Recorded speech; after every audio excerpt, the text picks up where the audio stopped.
Who are the prospects that you need to be paying attention to this Saturday when Texas faces Michigan, Tennessee faces North Carolina State, and Arkansas kicks off against Oklahoma State? We got quarterbacks, running backs, offensive line, defensive line, all that and more coming up next.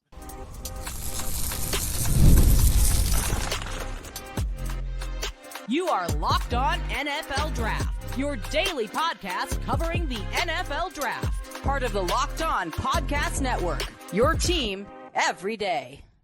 What's up, Locked On family? Welcome back to the Locked On NFL Draft Podcast, your daily podcast covering your favorite draft prospects, part of the Locked On Podcast Network, your team every day. I'm your boy, Damian Parson. You can find and follow me on X at DP_NFL. I'm a senior draft analyst, and thank you for making Locked On NFL Draft your first listen today and every day. Shout out for being our everydayers. You know, I got to kick the intro to Mr. LSU himself, Keith Sanchez. You can find and follow him on X at TheTalentCode.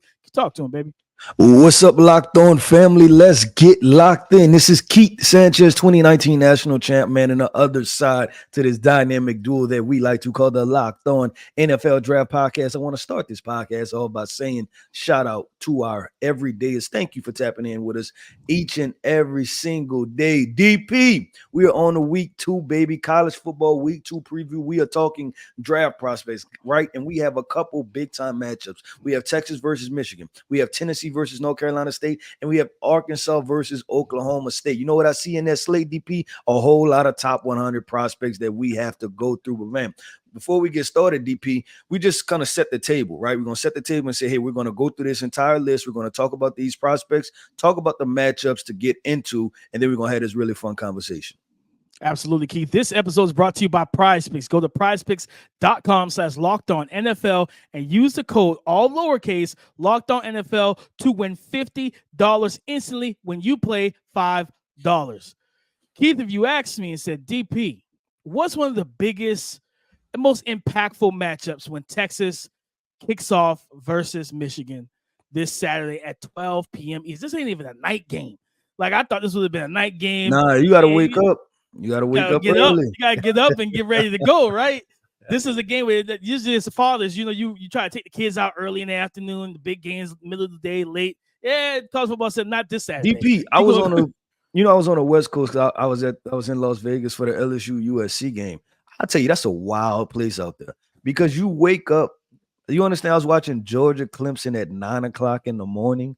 I'm not gonna lie, I'm kind of jealous about that because you got the whole rest of your day to, you know what I'm saying? Like, yeah, it just kind of felt weird, right? I'm watching Cade Klubnik at 9:00 in the morning, right? Usually I don't get that till 11, 12 o'clock, right? It was a little 100%. You wake up and Georgia defense getting after it. But DP, I know you was gonna talk about this Texas Michigan matchup, right? And the question is, where do we want to start, right? When they talk about draft, what do you want to start, DP? It's dealer's choice. What do you want to pick? I got to go Isaiah Bond versus Will Johnson. I need this matchup. Keith. That phrase, I need it like I need air. That's what I need this Saturday, Keith. I need to see, because the Patrick Surtain, the second comps have been flowing and running for Will Johnson since he was a freshman at Michigan. And again, what was the parallel between the two? I think the sizes are. By the way, Patrick Surtain just signed the biggest, cornerback deal in the history of the NFL, right? So cornerbacks get paid. Yeah, if I'm Will Johnson, I don't mind that comp at all. DP. I don't mind that comp whatsoever. I hope I'm directly in line with that one, baby. So one of the parallels between two, I think the size-wise, they're similar. The instincts, the technique, the technical aspect of the game, but it was always going to be the long speed, right? People wonder, okay, going to Denver, could PS2 run with Tyreek Hill? Well, he proved he could, but can Will Johnson handle the explosive, twitchy receiver that is Isaiah Bond? That is the most impactful matchup, in my opinion, in this game, because I think that they're going to try and get Isaiah Bond going and try to get him going early because he's that big play. They got a lot of speed at Texas, but he's their big playmaker coming over from Alabama. Yeah, I agree with that, and that's probably where I would have started also. And this is the reason why, DP, is that Isaiah Bond, you talked about it, right? He's one of those smaller, shiftier wide receivers at the end of the day. And you know who gave him the most problems last year, DP, talking about Will Johnson, was Deion Burks, right? Was one of those smaller, shiftier wide receivers. So I'm gonna flip this on the other side. Is that Isaiah Bond? Obviously, I evaluated him. The one thing that I was worried about was press man corners with length for him, right? And guess what? Will Johnson is a press man corner with length. So this is a classic resume game right here. Somebody's going to be able to put this game on their resume and be proud of it, right? And then some guys going to leave this game off their resume, right? When they go to the GM, right, for these NFL teams, they're going to say, don't cut that tape on. One guy's going to say, I didn't play that game. That's going to be the response. I never played in that game. I was not there. So now I definitely agree with you. That is going to be a key matchup to look out for. And there's also another wide receiver, DP, at Texas. He transferred from Houston. His name is Matthew Golden. Check out for him. He's another smaller, shiftier, explosive wide receiver. I think he had a touchdown in their very first game against Colorado State. So both of those guys, DP, against Will Johnson, what he'll be able to do. Trenches. I want to get to the trenches, DP. Because I'll say this, that you're talking about Mason Graham, you're talking about Kenneth Grant, and then your guy yesterday, the edge rusher. Josiah, I want to get his last name right. Stewart. Josiah Stewart. I'm looking at Kelvin Banks. I think the race for offensive tackle may be wide open. Will Campbell already had his notch, right? And people felt good about what he did against USC in his big time matchup.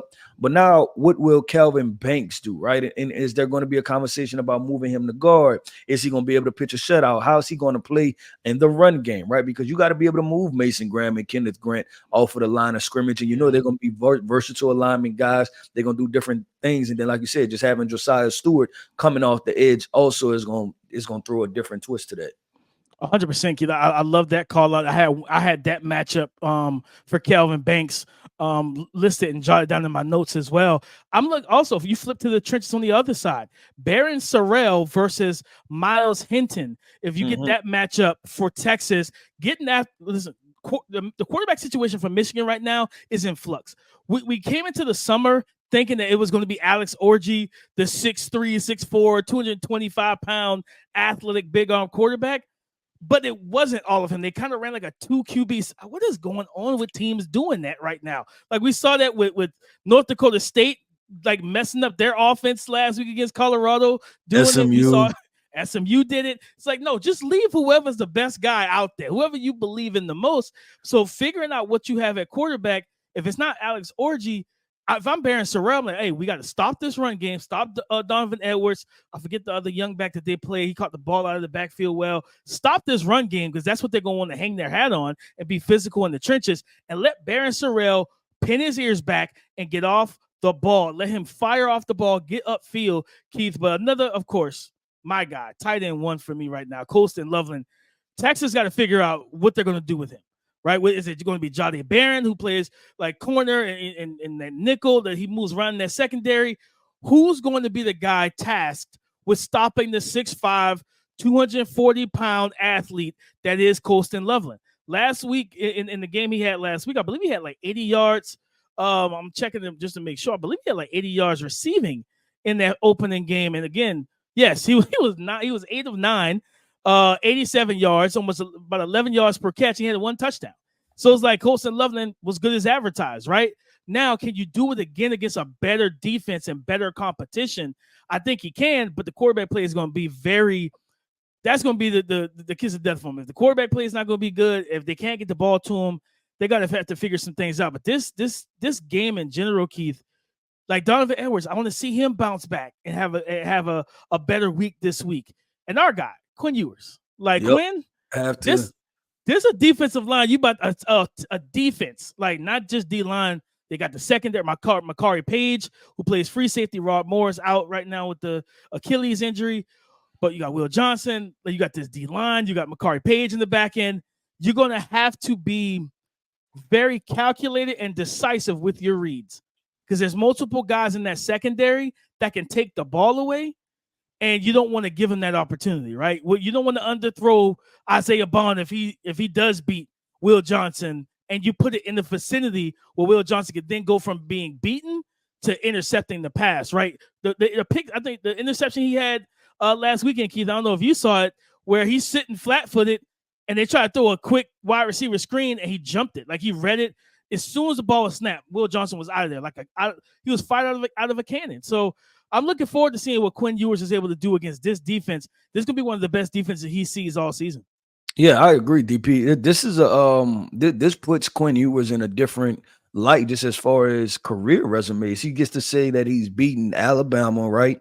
And then he gets to say, I went on and knocked off Michigan. Not a lot of college quarterbacks get to say that on they the beat road too. On the road, yeah. Like not a lot of college quarterbacks get to say that they did that in their college career, period, right? Beating two historic programs. I think both of them were at least top 10, maybe top 5, at the time that he played them. So it's a big time matchup for him, getting people to forget about his size, whatever that may be, whatever the arm strength concerns are. You get to go out there and say, you know what? Doesn't matter. I'm a gamer and I'm a baller at the end of the day. And that's what you want to put on your resume. But DP, let's keep this thing going and flowing. Next up is Tennessee versus North Carolina State. And we're going to tell you why you need to watch out for those Volunteers because they may drop 50 this game. Coming up next. When you're hiring for your small business, you want to find quality professionals that are right for the role. That's why you have to check out LinkedIn Jobs. LinkedIn Jobs has the tools to help you find the right professionals for your team faster and for free. LinkedIn isn't just a job board. LinkedIn helps you hire professionals you can't find anywhere else, even those who aren't actively searching for a new job but might be open to the perfect role. In a given month, over 70% of LinkedIn users don't visit other leading job sites. So if you're not looking on LinkedIn, you're looking in the wrong place. On LinkedIn, 86% of small businesses get a qualified candidate within 24 hours. So hire professionals like a professional on LinkedIn. LinkedIn knows that small businesses are wearing so many hats and might not have the time or resources to hire. So post your job for free at linkedin.com/lockedonnfl. That's linkedin.com/lockedonnfl to post your job for free. Terms and conditions apply. Tennessee versus North Carolina State. Keith, a battle between two top 25 ranked teams. And this is a game that's going to be in North Carolina. I believe they're playing at the Panther Stadium, if I remember correctly. I think this is where this game is going to be played at. So Tennessee's going on the road. And guys, he's not eligible right now, but he might be QB. Well, he's going to be battling with Arch Manning for QB1 of the 2026 NFL draft. And this is a guy you got to watch. Nico, I think it's Amali Ava. This young man, Keith, I'm not going to lie. When I looked at him, he may be a little bit bigger, but he looked like Jaden Daniels to me from his body type because he's tall, he is. long, he's slim, but he's got good arm. He's really mobile. He's a good athlete too. And I think he started the game last week. Imali Ava started the game last week, Keith, 8 for 8. And it was like, he just looked so poised. He showed off what I call the sprinkler hips, where it's like tick, tick, read, like going through his reads. He was calm, cool, collected. This North Carolina State defense is going to give him a different look than what he saw last week. You know what I mean? And he's going to have to really go out there and just ball out. And I think in this Josh Heupel offense, as we've seen Joe Milton have success in it, Hendon Hooker was drafted was Hendon Hooker a second round pick? Second or third, somewhere in there. Yeah, second or third. And that was post injury. That's because of it was the ACL, right? Who knows where Hendon Hooker would have got selected, Keith, if he stayed healthy the entire season, went to the Senior Bowl, did his thing. He might have never landed in Detroit, right? He could have probably ended up in Minnesota or something like that, and they would have never got J.J. McCarthy. Play the game of what ifs. But I'm looking at this with Nico Imaliava and in this Josh Heupel's offense. I think that he has the weapons. And speaking of one of his weapons, Keith, a matchup I'm looking for, Dante Thornton Jr. versus cornerback from North Carolina State, Aiden White. Dante is like listed at 6'4", 215. Aiden is a guy that can get his hands on the football. He's got to me, he's one of those guys that is very comfortable with the ball, in the air, especially when his eyes are panning forward. He can make a play on it, and he can kind of trap coverage a quarterback, working between zone defense and everything. I'm looking forward to see who wins out of that matchup because I think that's going to be a matchup that dictates how this game goes and flows.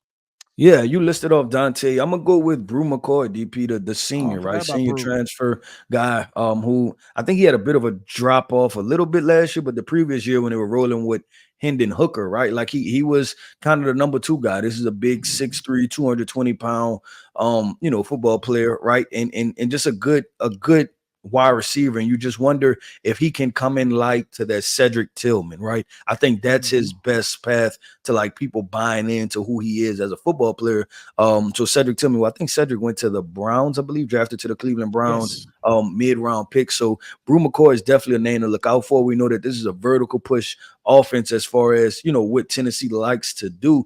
I'm gonna name up a couple offensive linemen real quick. DP Cooper Mays at center, somebody to definitely pay attention to, and then Javonte Spraggins. Seen a lot of mid-round grades for him. And guess what? If they're going to win this game, you're going to want some balance, right? As far as being able to run the football. So he's definitely going to be an important piece. And then I'm going to wrap it up with running back Dylan Sampson. I'm a guy that, we believe he's shifty. He can be very productive. And then a SEC where the running back position is wide open as far as who's the best running back, right? And I don't even think week one allowed us to get an answer either, right? We still don't have an answer as far as who's the best running back in the SEC. So, definitely look out for Dylan Sampson. And Keith, when you mentioned Spraggins, the first name I thought about, because that was the name I jotted down. Matchup I jotted down was Davin Van, interior defensive lineman for North Carolina State. A guy that he has that look of one of those tweeners, whereas like he could be a defensive end. He's listed at 6'2", 280. Guy coming off last week against Western Carolina. He had a couple pressures and hurries, and he had a sack in that game. And that off of last season, he had back-to-back seasons, 2022 and 2023. Well, actually, 2021, 2022, and 2023, where he's had 5 to 6 sacks each season. So this is a guy that's been pretty consistent and getting back to the quarterback, working off the edge, working on the interior, and he's got quick hands, strong hands, knows how to kind of deconstruct blocks. And Spraggins being a big, physical, strong interior offensive lineman, I think what's going to be really key is if he does kick down in terms of Van, it's like, all right, I think you got to be calculated if you're North Carolina State. Yeah, he's 280, but I think Spraggins has that strength and weight advantage for sure. You got to make sure it's third down, right? Third and long. I don't want him kicking down inside and having to deal with that in the run game. Whereas like now you get Spraggins where he's comfortable, and that's being physical and going forward instead of him having to retreat, pass set, drop back. He gets to go forward, get his hands on the guy, run his feet, and create run lanes. You got to take that level of comfort. I throw that out of the window for him. I think that this young man Van can get after the quarterback, and if he can make Imaliava uncomfortable, that would be big for that team because they have Grayson McCall, who's their quarterback that came over from Coastal Carolina, a guy that was a lot of fun in that, like, I don't want to call it gimmicky, but that offense they run, it was a mix of like it was like RPO, triple option. It gave defenses headaches, man, because it's not something you ever going to see on a Sunday afternoon in the NFL. And even last week, I mean, he was 26 of 40, 318 yards, 3 passing touchdowns. And listen, guys, remember this name. He's not eligible yet. He'll be eligible next year.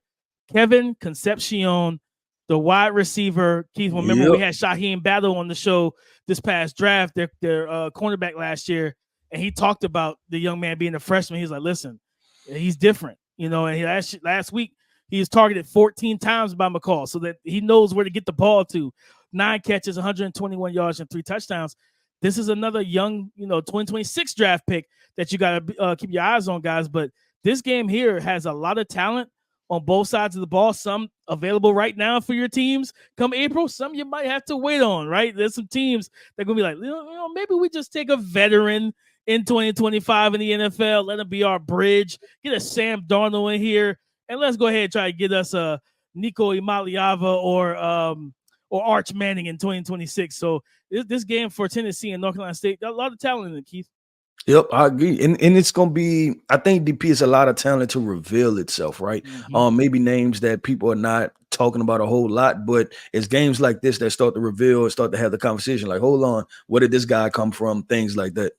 Real quick, the safety for North Carolina State, Nico got to keep eyes on him. Bishop Fitzgerald, he was like 6'1", 215 pounds, a guy that could play as strong and free, could be like a hybrid safety. He knows how to find the ball. He's always around the football, whether it's tip passes. He knows how to get his hands on it. Be careful when you're targeting him in that area, making sure you know where he is at all times. It's a lot of talent, like you said, that we get to discover in this matchup. Well, DP, we about to wrap this thing up with this Arkansas versus Oklahoma State matchup, and we're going to tell you about one of the best linebackers in the country that nobody's talking about, and he's in charge of stopping this Arkansas run game. We're going to talk about that coming up next. Today's episode is brought to you by PrizePicks. PrizePicks is America's #1 daily fantasy sports app with over 5 million active members. Do you want to play PrizePicks alongside comedian Drewski, rapper and podcaster Joe Budden, and MMA champion Sugar Sean O'Malley? You can now find community plays under the promos tab of the app to view entries from some of the biggest names in the PrizePicks community each and every week. PrizePicks puts their members first, so all withdrawals are fast, safe, and secure. When my picks hit, I can get my money in as quick as 15 minutes. And it won't just be me, guys. It can be you as well. So download the PrizePicks app today and use the code LOCKEDONNFL and get $50 instantly when you play $5. That's code LOCKEDONNFL on PrizePicks to get $50 instantly when you play $5. You don't even need to win to receive the $50 bonus. It's guaranteed. PrizePicks, run your game. Thank you for making Locked On NFL Draft your first listen today and every day. Shout out for being our everydayers. Keith, Arkansas versus Oklahoma State. Oklahoma State, I believe, is at home. This is a team that's ranked. And I want to start on Arkansas real quick, Keith. Offensively, this is what the names that people need to know. Talon Green, quarterback, transfer from Boise State, 6'5", about 200 pounds, $195, somewhere in there. He's a little slim, but tall, long leg, 6'6". He's actually listed at 230. I think that's because of the height. He doesn't look 230 to me. But nonetheless, he last week against Arkansas Pine Bluff, 16 for 23, 229 yards passing, 2 passing touchdowns. But this is a dual threat quarterback, 6 carries, 88 yards rushing, and 2 more touchdowns on the ground. He's got a rocket arm. This young man can spin it. He can make the drive throws. He can make those throws down the field, push it vertically down the field. He has 2 tall wide receivers also. Isaac Tesla, who I believe is like 6'4", 6'5", and he has a 6'6", 6'7" wide receiver, Tyrone Broden. So again, so it's Isaac Tesla, 6'4", about 220. And then Tyrone Broden is like 6'7", 6'6", 6'7", and he's like 200 pounds even. So you got 2 tall, long limb guys who could play at the catch point, who just have that natural height advantage that can make those strong-handed catches in those contested catch situations and push the ball down the field. But Keith, the guy that I text you about, Jaquindon Jackson, you highlighted him last week, Keith, as a guy to watch. The big 225, 30-pound running back. Yep. Yes, like Oklahoma State and that linebacker that you about to talk about. Yeah, strap that chin strap up tight, because this young man runs the rock hard. He's got good open field speed for a big back. He's got nimble feet as well. Little high up, kind of upright runner a little bit. But I like this young man. I think in open field, he can give them some problems if they don't get him down within the first and second layer and level of the defense. Yeah, DP, he's a mouthpiece guy, right? You better have your mouthpiece in when you tackle him at the end of the day. Them teeth gonna chatter just a little bit. But DP, I'm gonna switch to the Oklahoma State side, and we're gonna talk about one. We gotta talk about Ollie Gordon, right? Listen, one of the best running backs in the entire country. Somebody silky smooth. I think you made the comp. I don't know if that was on here, if that was one of our calls where you talked about him being closer to Najee Harris than Derrick Henry, and I really like that statement, right? And then now look, he's gonna have big time matches. He's gonna have Arkansas. He's got Utah, right? Like that's the big games. That's not I think Utah is in the Big 12, but just the brand of football, right? That people can say, you know what, it's not just a 3-man front and you're running through everybody and things like that. So this is a big time matchup. It's a smash mouth football SEC. Go tote the rock. He had a fairly solid game, I think, week 1 against it's South Dakota State, I believe, the Jackrabbits, right? South Dakota State, I Yeah. think he played Yep. week 1. I think he had almost 100 yards rushing, somewhere around there, give or take, and then another 50 yards receiving. So a fairly solid outing the first week, and then now the second week, he just has to come in, show up, and show out against Arkansas and keep this team in the game. Now I switch to the defensive side of the football. Talk about 2 linebackers, DP. They got a heady mouthpiece in, right? Mr. Nick Martin will probably test as one of the most explosive linebackers, right? And you think about the profiles of guys like Kenneth Murray, who came out of Oklahoma. I know that's probably against, you're not supposed to compare Oklahoma State linebackers to Oklahoma players, right? I'm more than sure that's not how that goes. But the rivalry, right? The rivalry runs deep. But he does remind you of him just as far as the athletic profile, being able to move sideline to sideline. So a really good football player. Then the other one who can wreck some things if they do decide to pass the football. And I think about with Arkansas's quarterback wanting to get out of the pocket, Colin Oliver, athletic linebacker, can line up on the edge, can chase and run, has speed to be able to close to the quarterback, right? Acceleration, things like that. So those 2 guys along this defense, DP, they're going to be very important because Arkansas, I think what you said, the quarterback carried the ball for 10 times. We featured Jaquindon Jackson. He's going to tote the rock another 20, 30 times. Arkansas's game plan is going to be to run the football, whether that's with the quarterback or the running back. And you got to have guys that can run and that can hit. 100%. And when Colin Oliver 6'2", 240, I want to see, like, does he get matched up on the left tackle for Fernando Carmona, the 6'5", 322-pound offensive tackle. A lot of people talked about him early on in the draft process. Yep. Yeah, early in the summer where we saw, I think it was a PFN, had him like top 10, top 15. And we were like, I've never seen this name before. Got to get eyes on this guy. And I think for him, like, the pulse of this team and this offense is going to be the run game. And calling off, he had a rep last week either where he basically long-armed, just that, what was they call it, the hump maneuver, where he just threw the tackle off of him, threw him to the ground, just got underneath his pads, playing with that natural leverage at 6'2", going against a 6'5", 6'6" big tackle like Fernando. Can he set the edge to, when they do line him up on the edge, because he lines up at, I think, stack backer and edge, they move him around. When he is on the edge, is it only going to be passing downs?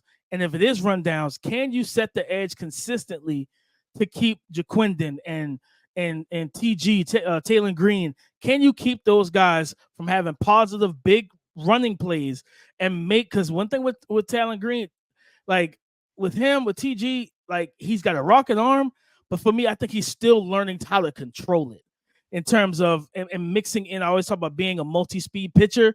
Yep. He's got that 100-mile-per-hour fastball, but brother, I need a curve. I need a slider. I need something else. Like change up, DP. You need a change up, baby. I can't. You can't keep throwing that fastball every single time. And sometimes he can overshoot his receivers and kind of throw a little high and everything. So you want to get pressure on him early. Stop the run early. Put him in 3rd and long early, and allow a Colin Oliver and even Nick Martin, right? Send some pressure to him and get into his head, make him feel uncomfortable early in that game. If they can do that, I think that would be a big thing into stopping this Arkansas offense, because I think this Arkansas offense has plenty of talent to be a high-scoring, powerful, explosive offense. Because once you get the run game going, I always talk about changing the levers. You start seeing cover one. Now you get Isaac Tesla, Tyrone Broden, the tight end. I think it's Jolly, I think is the tight end for Arkansas. You get him going. You get that passing game, and the reads for your quarterback are a lot easier, right? No, their tight end is listen, keep your eyes on this kid. I don't think he's eligible yet because he's a true sophomore. Luke Haas, 6'3", 240, tight end for Arkansas. I want to see them feature him like heavily. Like he was 3 for 3 last week, 42 yards receiving. This is a game where I'm like, hey, middle of the field, if they do send some pressure your way, that should be your hot guy. That should be the guy that's your hot read. Get it to him. Let him be physical. Let him have that speed and open field and go make plays. This, I think, similar to our sentiment last segment, Keith, or in the previous discussion. This is a game where you're going to have some talent that we're going to have to discover. Like some guys are going to step out into the spotlight and say, listen, you might not have talked about me this summer, but you're going to talk about me the rest of the season. Yep, I agree with DP. That wraps up another episode, man, of the Locked On NFL Draft Podcast. I want to end this podcast off by saying shout out to our everydayers. Thank you for tapping in with us each and every single day. Every listen is greatly appreciated over here at Locked On NFL Draft, man. I am Keith Sanchez. You can find me on X at The Talent Code. That right there is my guy, my co-host, Mr. Damian Parson. You can find him on X at DP_NFL. And like we like to say, man, y'all come talk to us because we like to talk back. Go subscribe and follow for free on YouTube. Wherever you listen to podcasts, get the latest episode as soon as it is available. Thank you for making Locked On NFL Draft your first listen today and every day. Shout out for being our everydayers, guys.